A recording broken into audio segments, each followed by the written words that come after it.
Hello everyone, welcome to our channel Padhai hub by Alpana ma'am. आज हम अपना इंडियन इकोनॉमिक डेवलपमेंट क्लास 12 का chapter number 4 start करने जा रहे हैं। चैप्टर नंबर 4 है हमारा इकोनॉमिक रिफॉर्म सिंस 1991। ठीक है, तो इसमें हम पढ़ेंगे कि 1991 तक, मतलब इससे प्रीवियस हम पढ़ चुके हैं कि 1991 तक हमारी इकोनॉमी में क्या क्या रिफॉर्म्स हुए थे, उसके बारे में हम प्रीवियस चैप्टर में पढ़ चुके हैं। और अगर आपने वो वीडियोज़ नहीं देखी हैं तो पहले आप उन्हें गो थ्रू करिए, क्योंकि उसी के बाद आपको पता चलेगा कि आखिर हमें न्यू इकोनॉमिक पॉलिसी की ज़रूरत क्यों पड़ी। क्योंकि देखिए 1991 तक हमने जहाँ जहाँ भी रिफॉर्म किया था, मतलब जैसे कि इंडस्ट्रियल सेक्टर में रिफॉर्म किया था, उसके बाद एग्रीकल्चर सेक्टर, उसके बाद फॉरेन ट्रेड, उसके बाद हमारे यहाँ इंडस्ट्रीज़, मतलब इन सब में हमने काफ़ी रिफॉर्म किया था। तो उसमें ऐसी क्या प्रॉब्लम्स क्रिएट हुई थी कि हमें अब न्यू इकोनॉमिक पॉलिसी 1991 की ज़रूरत पड़ी, तो वो हम पहले सब कर चुके हैं। इसमें हम पढ़ेंगे न्यू इकोनॉमिक पॉलिसी के बारे में, जो कि कब इंट्रोड्यूस हुई थी 1991 में। तो चलिए अब यहाँ पर अब हम पढ़ेंगे इकोनॉमिक रिफॉर्म। तो सबसे पहले भाई, क्योंकि इस चैप्टर का नाम है इकोनॉमिक रिफॉर्म, तो इकोनॉमिक रिफॉर्म होता क्या है।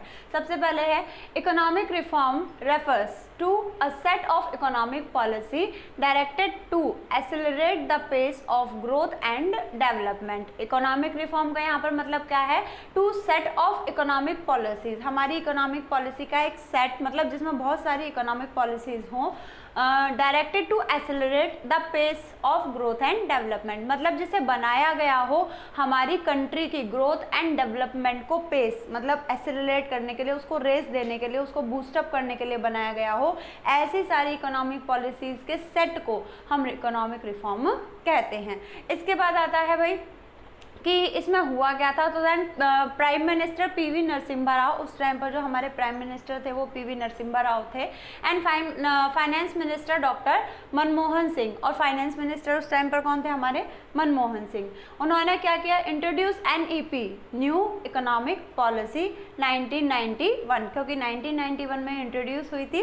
उसके बाद विथ 3 मेन कॉम्पोनेंट्स, इसके 3 मेन कॉम्पोनेंट्स से कौन कौन से, लिबरलाइजेशन, प्राइवेटाइजेशन एंड ग्लोबलाइजेशन, जिसे हम शॉर्ट में एलपीजी भी कहते हैं। ओके, चलिए अब इसके बाद हम देखेंगे कि भाई देखिए, थोड़ा सा पहले हम इसको मतलब बहुत ही शॉर्ट वे में पढ़ लेते हैं कि आखिर ये 3 जो कॉम्पोनेंट हमने पढ़े, लिबरलाइजेशन, प्राइवेटाइजेशन एंड ग्लोबलाइजेशन, तो ये होता क्या है। देखिए लिबरलाइजेशन का मतलब होता है, अभी हम एक एक पढ़ेंगे कि लिबरलाइजेशन के अंदर किन किन सेक्टर्स को रिफॉर्म किया गया, उसके बाद प्राइवेटाइजेशन के अंदर क्या हुआ, ग्लोबलाइजेशन के अंदर क्या हुआ। तो उसको करने से पहले हम ये देख लेते हैं कि आखिर इन तीनों का मतलब क्या होता है, बहुत ही शॉर्ट फॉर्म में। फिर आगे तो हम अपने वीडियो को कंटिन्यू करेंगे, आगे भी उसको पढ़ेंगे, बट वो थोड़ा एक्सप्लेन में पढ़ेंगे।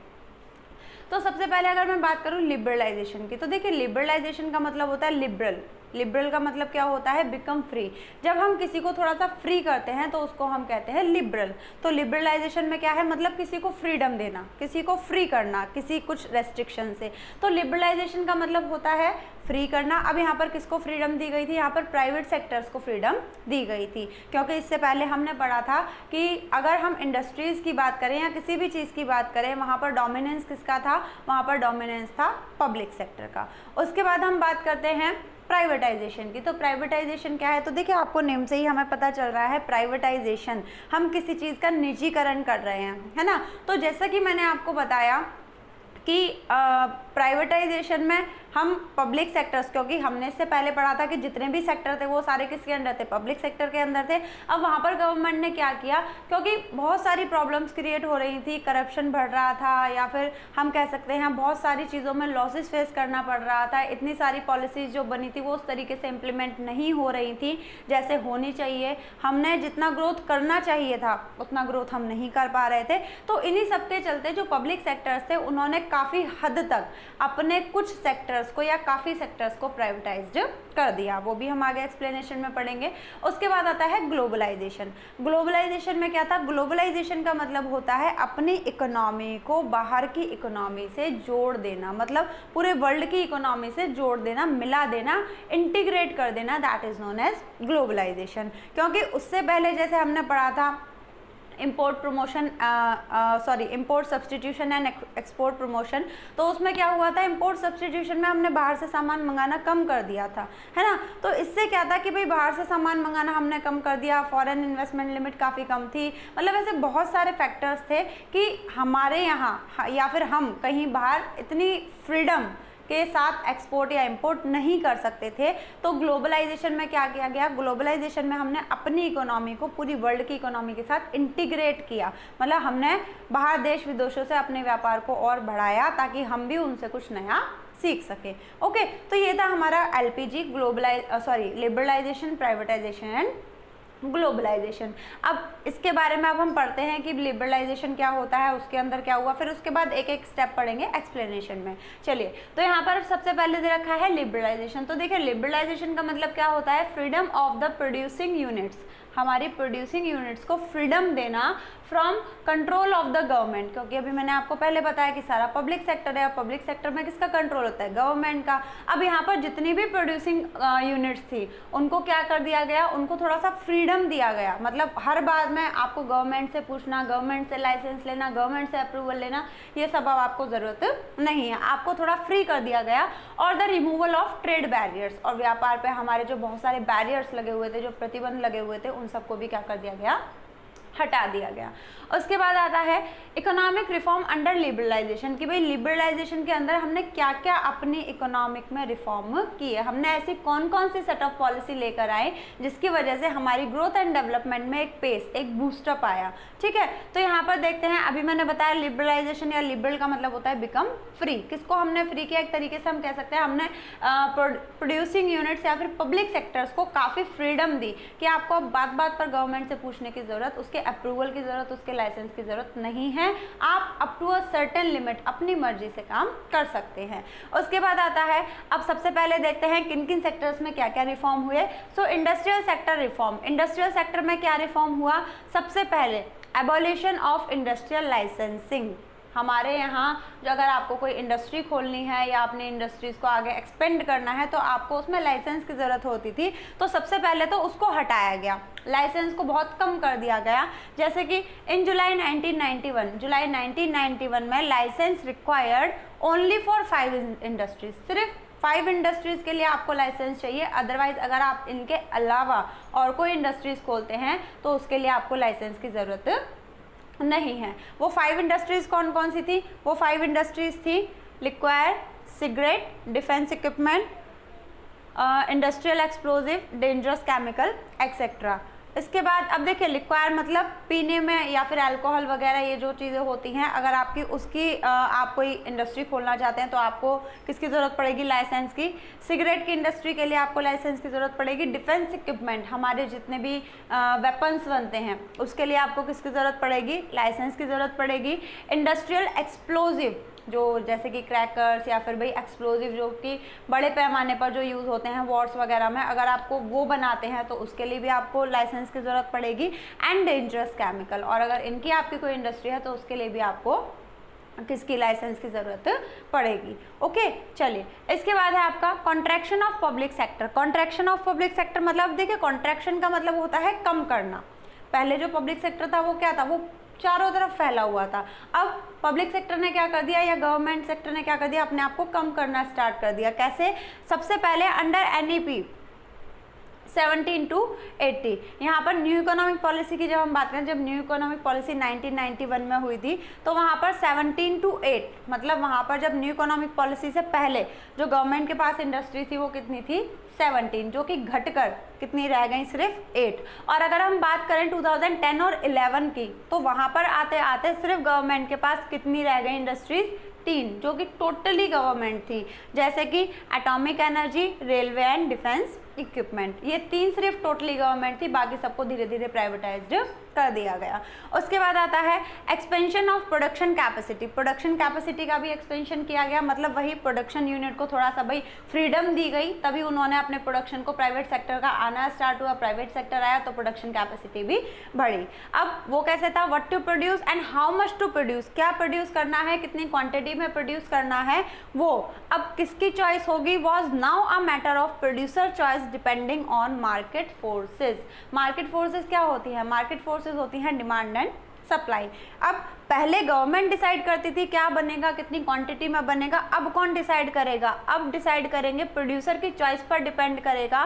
प्रोड्यूसर की चॉइस भी किस पर डिपेंड होगी, मार्केट फोर्सेस पर। मार्केट में जिस चीज़ की डिमांड, जिस चीज़ की सप्लाई का जो भी मतलब रेशियो होगा, उसी के हिसाब से अब क्या किया जाएगा, प्रोडक्शन किया जाएगा।